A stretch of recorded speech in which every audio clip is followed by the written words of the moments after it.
Hello guys, welcome आणि welcome back to my channel. तर आता आम्ही आलो आहे हॉटेलमध्ये. तर आज थोडा मंगळवार आहे, सो थोडीशी गर्दी कमी आहे. सो बघूया, आता मी तुम्हाला दाखवते की आम्ही काय काय सध्या ऑर्डर चालू आहेत. एक चाललं आहे 10 शोरमॅची ऑर्डर आणि काय ऑर्डर चालू आहे रे चिकन राईस वगैरे तर चालूच असतात. फक्त हां, आणि तुम्हाला मला एक सांगायचं होतं की ती जे मी एक मिनटं सॉरी ते पार्टीवाले काकाले थोडा व्यान करतो. काहीच मला भूक लागले तर मी आज सांगितलं आहे दाल खिचडी बनवायला.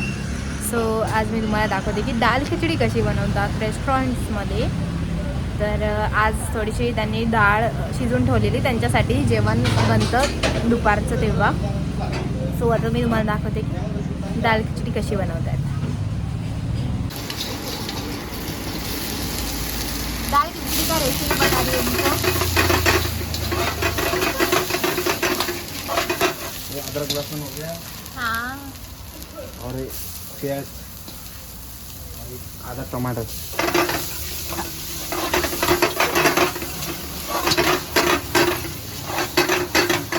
इसको 2 मिनट अच्छे से फ्राई करेंगे।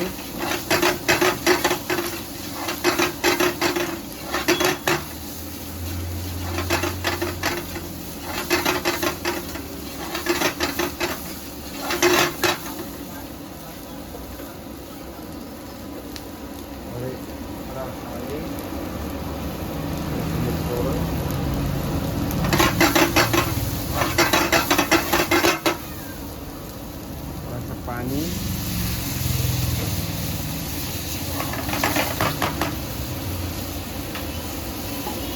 थोड़ा ही बना। और ये हो गया आपका दाल।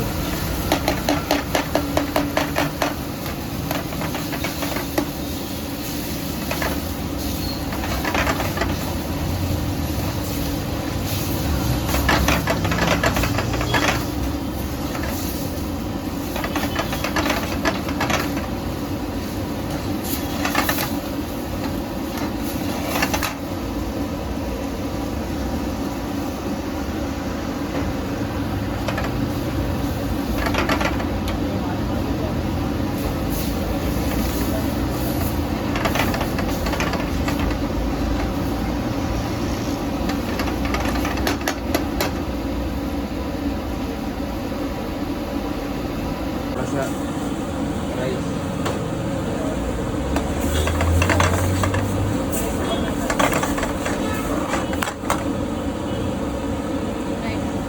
मीट थोड़ा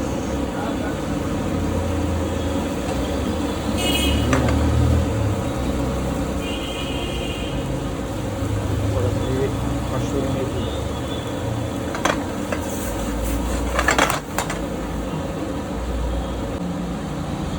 और ये थोड़ा हिंग पाउडर।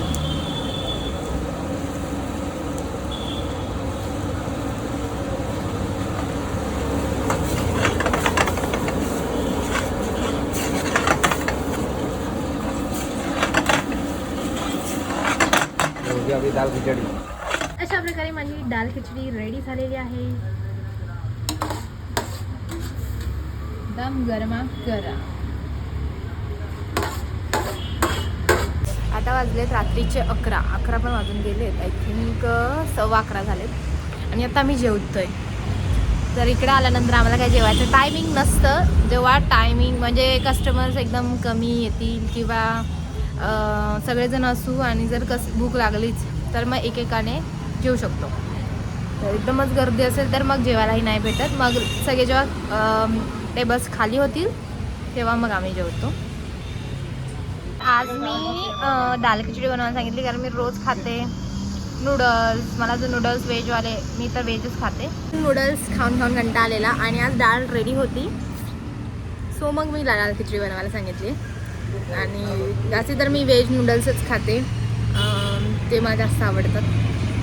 तर बघूया दाल खिचडी कशी झाली आहे आणि मग मी तुम्हाला सांगते की कशी झाली आहे. शुभम टेस्ट करतोय. मग काय झालं फूक.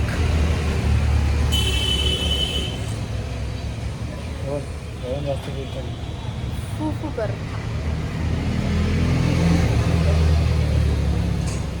त्याला गरम नाही आवडत खाणं, त्याला बर्फातलं आवडतं.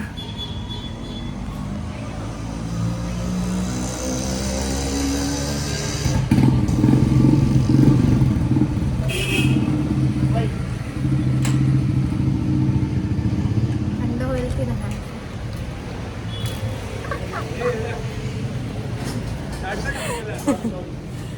चांगली आहे. चांगली आहे. अच्छा होय. पाहिजे तुला थोडीशी? काही खाता खाता कस्टमर आलेत, त्याच्यामुळे आता मी थांबवलं व्हिडिओ बनवायचं मध्येच. तर मी खाऊन घेते फटाफट आणि मग बघूया अजून काय होतंय. भेटूया थोडा टाईम नाही. तुम्हाला मी काहीतरी सांगत होती मगाशी, तर ते हेच होतं की मी जो बी बॉडी वाईजचा अम्बॅसिडर प्रोग्राम जॉईन केलेला, त्याच्यातून मी एक प्रोडक्ट फ्रीमध्ये घेतलेला. म्हणजे मी त्याचे काही पैसे नव्हते दिले, तो मला डायरेक्ट डिलिव्हर झाला. सो त्यांचं असं असतं की त्या प्रोडक्टची आपण रील बनवायची आणि ती आपल्या इंस्टाग्रामवरती पोस्ट करायची असते. आणि ती पोस्ट केल्यानंतर मग त्याची जी लिंक असते ती एक स्टोरीमध्ये शेअर करायची असते. हे ते लोक चेक करतात रील वगैरे त्यांची, आणि जर ती अप्रूव्ह झाली तर तुम्हाला नेक्स्ट प्रोडक्टसाठी अप्लाय करू शकतो आपण. म्हणजे एक प्रोडक्टचं जो तुम्ही रील बनवून पोस्ट केलीत आणि ती अप्रूव्ह झाली की तुम्ही नेक्स्ट प्रोडक्ट मागू शकता, तोही फ्रीमध्ये. आपल्याला कोणतेही पैसे नाही द्यायचे. सो माझं फर्स्टवालं जे रीलचं होतं ते मी पोस्ट केला, रील अपलोड केली त्यामध्ये त्या प्रोग्राममध्ये. आणि आता मला नेक्स्ट प्रोडक्ट म्हणजे झाला आहे, त्यासाठी मी अप्लाय केलं आहे. सो आता तो जेव्हा प्रोडक्ट येईल त्याचा मी रिव्ह्यू तुमच्यासोबत शेअर करेन. तर तुम्हीही जर नसेल केला तर तो माझा ब्लॉग चेक करा कसं करायचं आहे, आणि तिथून जाऊन तुम्हीही सुद्धा तो प्रोडक्ट फ्रीमध्ये मागवू शकता. ओके. आज खूप छोटासा दिवस होता आणि जास्त मला तर काही दाखवता नाही आलं, तरी पण मी तुमच्यासोबत शेअर केली आज दाल खिचडीची रेसिपी. एकदा तुम्ही ट्राय करून बघा, घरीसुद्धा तुम्ही बनवू शकता. आणि दररोज चायनीज खाऊन कंटाळा येतो म्हणून मग मी दाल खिचडी बनवून घेतलेली ॲक्च्युली. आणि जर तुम्ही कधी बदलापूरमध्ये राहत असाल आणि तुम्ही माझे ब्लॉग बघत असाल तर आमच्या हॉटेलला नक्की व्हिजिट करा. रमेशवाडीमध्ये आहे बदलापूरमध्ये, आणि अफोर्डेबल आहे. बाकी सगळं तुम्ही इथे आल्यावरती तुम्ही टेस्ट वगैरे पण चेक करू शकता. मी सांगेन तुम्हाला खूप छान असते, हे तुम्हाला वाटणार नाही. सो तुम्ही स्वतः येऊन एकदा ट्राय करा आमच्याकडे. सो ह्या ब्लॉगमध्ये इतकंच. बघूया उद्या काय होतं आहे. तुम्हाला तसे पण मी डेली ब्लॉग्स बनवतेच आहे. तर भेटूया पुढच्या ब्लॉगमध्ये. तोपर्यंत बाय.